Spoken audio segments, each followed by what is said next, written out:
दोस्तों, आज मैं एक वीडियो लेके आया हूं जिसमें मैं आपको बताऊंगा कि how CIBIL score is calculated. आप सब लोगों को लोन चाहिए होता है और आप बैंक के पास जाते हो और बैंक के पास जब भी आप लोन की डिमांड करते हो तो बैंक जो भी आपके डॉक्यूमेंट लेता है जैसे कि पैन, आधार, वो सबसे पहला काम ये करता है कि वो सिबिल स्कोर चेक करता है आपका। बिना सिबिल स्कोर चेक किए आपको कोई भी बैंक किसी भी कैटेगरी का लोन दे ही नहीं सकता। इससे पहले वाले वीडियो में जिसमें मैंने आपको बताया था कि बैंक क्या क्या चीज़ें कंसिडर करता है लोन देने के लिए, उसमें मैंने आपको ये प्रॉमिस किया था कि अगला वीडियो में बताऊंगा कि आखिर सिबिल स्कोर कैसे बनाया जाता है और सिबिल स्कोर को कैसे मेंटेन किया जाता है। इन सभी बातों को डिस्कस करने से पहले मैं हूं सीए देवेंद्र रहेजा। अगर आपने अभी तक मेरे चैनल को सब्सक्राइब नहीं किया है तो इसको अभी सब्सक्राइब कीजिए और इस वीडियो को लाइक और शेयर भी करिएगा। आइए स्टार्ट करते हैं और समझते हैं कि आखिर सिबिल स्कोर कैसे कैलकुलेट किया जाता है। देखिए, जितनी भी बातें हम देख रहे हैं अपनी स्क्रीन पे, ये वो फैक्टर्स हैं जिनके बेसिस पे सिबिल स्कोर मेंटेन किया जाता है, देखा जाता है।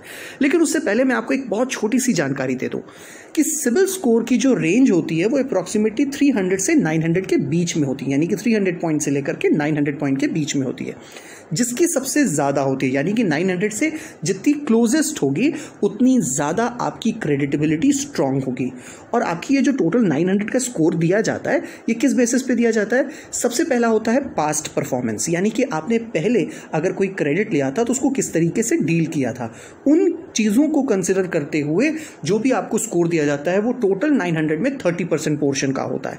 दूसरी तरफ होता है क्रेडिट टाइप, आपने किस तरीके का क्रेडिट लिया था। जैसे फॉर एग्जाम्पल आपने सिक्योर्ड लिया था तो बट ऑब्वियसली चीज़ है, बैंक के पास तो कोई प्रॉब्लम थी ही नहीं क्योंकि आपने तो ऑलरेडी सिक्योरिटी दे रखी थी, तो कहीं ना कहीं बैंक का रिस्क कम था। दूसरी तरफ अगर आपने अनसिक्योर्ड लिया था तो कहीं ना कहीं बैंक का भी रिस्क ज़्यादा था कि कहीं पैसा बैंक का डूब ना जाए। तो इन सभी फैक्टर्स को 25% कंटेंट दिया जाता है। दूसरी तरफ क्रेडिट एक्सपोजर, आपको जो लोन दिया गया था वो कैसा था, छोटे अमाउंट का था या बड़े अमाउंट का था। अगर वो अमाउंट था तो उस अमाउंट को आपने सही तरीके से यूटिलाइज किया कि नहीं किया, किस पर्पस के लिए लोन दिया गया था, इन सभी चीज़ों को भी 25% कंटेंट रखा जाता है। और बाकी सारी चीज़ें, चाहे आपकी बैंकिंग सिस्टम हो, जो बाकी आपकी दूसरी चीज़ें हो, आपकी क्रेडिट जो बाउंस हो जाते हैं चेक, इन सभी चीज़ों को देखते हुए, हर चीज़ को कंसिडर करते हुए बाकी चीज़ों को 20% कंटेंट दिया जाता है। अब हम देखते हैं इन्हीं सब का टोटल जब हो जाता है तो उसको हम बोलते हैं सिबिल स्कोर। अब इन सबके साथ साथ सिबिल स्कोर कैसे इफेक्ट करता है और कैसे बढ़ाया या घटता है उसके बारे में हम समझते हैं। सबसे पहला पॉइंट हमारे पास आता है वो है मल्टीपल इंक्वायरीज। देखिए, एक चीज़ बहुत अच्छे से समझ लीजिएगा आप लोग कि कभी भी जानबूझ करके ज़बरदस्ती इंक्वायरीज नहीं करनी चाहिए। अगर आप बहुत ज़्यादा इंक्वायरी करते हो, सोचते हो ये देखने के लिए कि क्या मुझे बैंक देता है कि नहीं, चलो एक बार ट्राई मारते हैं, ये गलती कभी मत क्या करिए। क्योंकि जितनी बार आप अपना पैन कार्ड उनको देते हैं, जितनी बार वो अपने कंप्यूटर पे, अपने सिस्टम पे ये चीज़ हिट करते हैं, उतनी बार आरबीआई के पास इंफॉर्मेशन जाती है कि इस पर्सन को लोन चाहिए।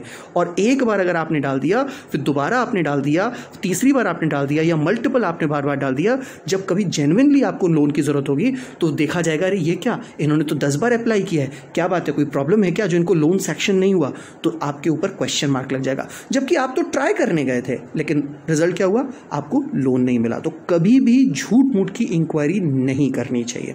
दूसरी चीज जो नेक्स्ट पॉइंट आता है वो होता है हाई क्रेडिट। अब ये हाई क्रेडिट का मतलब क्या है कि ऐसा तो नहीं कि आपको लोन बहुत ज़्यादा अमाउंट का दे दिया गया था, या ऐसा तो नहीं कि आपको लोन जो दिया गया था उसका ऑलरेडी इतना बड़ा पोर्शन है कि अब दूसरा हम आपको दे ही नहीं सकते।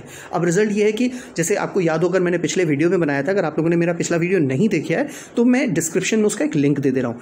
हाई क्रेडिट हम यहाँ पे कह सकते हैं आपको मैंने आपकी लिमिट से ज़्यादा का लोन दे दिया था, तो बट ऑब्वियसली चीज़ है कि ऐसा ना हो कि कोई दूसरा पर्सन भी, जैसे आपको अगर याद हो पिछले वीडियो में मैंने बताया था कि आपकी जो भी मंथली इनकम है उसका अप्रॉक्सीमेटली 50 to 60% का पोर्शन आपकी EMIs में हो सकता है, उससे ज़्यादा नहीं हो सकता। पता चला किसी बैंक ने आपको वो एग्जॉस्ट कर दिया उतनी लिमिट, अब आप दोबारा गए लोन लेने के लिए, तो अगर वो बैंक भी या दूसरा नया बैंक भी आपको लोन दे देगा तो पता क्या चलेगा कि आपकी इनकम का मैक्सिमम पोर्शन तो भी EMI में जाने लगेगा। इसका मतलब है कि आने वाली EMIs आप डिफॉल्ट करोगे। इसलिए सिबिल वाले क्या करते हैं कि जब आपकी वो लिमिट बढ़ जाती है तो आपके सिबिल से कुछ परसेंटेज ऑफ नंबर कम कर देते हैं क्योंकि ऑलरेडी आप हाई रिस्क में जा चुके होते हो। दूसरी तरफ होता है क्रेडिट मिक्स। क्रेडिट मिक्स का यहाँ पे मतलब होता है कि आपने लोन जो लिया है वो कैसे लिया है, क्या पूरा अनसिक्योर्ड लिया है या पूरा सिक्योर्ड लिया है, या combination of secured and unsecured लिया है। मैंने कहा ना कि सिक्योर्ड हमेशा बैंक के लिए सेफर होता है, नॉन रिस्की होता है, और अनसिक्योर्ड हमेशा रिस्की होता है। तो कभी भी अगर आप लोन लीजिए तो कोशिश करिए कि कॉम्बिनेशन रहे।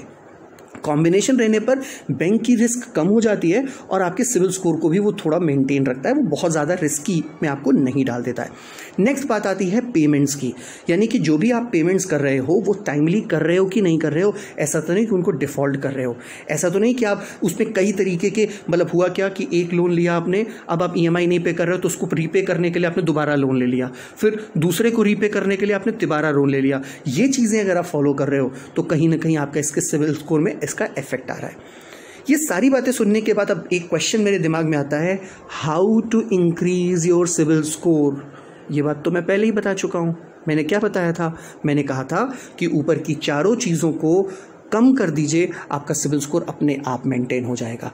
ज़बरदस्ती इंक्वायरीज मत दीजिए, ज़बरदस्ती बहुत बड़ी अमाउंट में क्रेडिट ना लीजिए, ज़बरदस्ती अनसिक्योर्ड ना लीजिए, केवल कोशिश करिए कि कॉम्बिनेशन लीजिए। और अगर आप किसी लोन को लेते हैं तो कोशिश करिए, कोशिश नहीं बल्कि बिल्कुल अपने ऊपर इतना डिसिप्लिन रखिए कि आपको हर मंथ टाइमली पेमेंट करना है। अगर आपने ये सारी चीज़ें अच्छे से मेंटेन कर ली तो बिलीव करिए आपका सिविल स्कोर हमेशा स्ट्रांग रहेगा और कभी भी कोई भी फाइनेंशियल इंस्टीट्यूशन आपको लोन देने से डिनाई नहीं करेगी। होपफुली ये वीडियो आपको समझ में आया होगा। प्लीज़ मेरी हेल्प ज़रूर करिएगा, इस वीडियो को लाइक करिएगा और मेरे चैनल को सब्सक्राइब करिएगा। Thank you for watching this video. Have a nice day.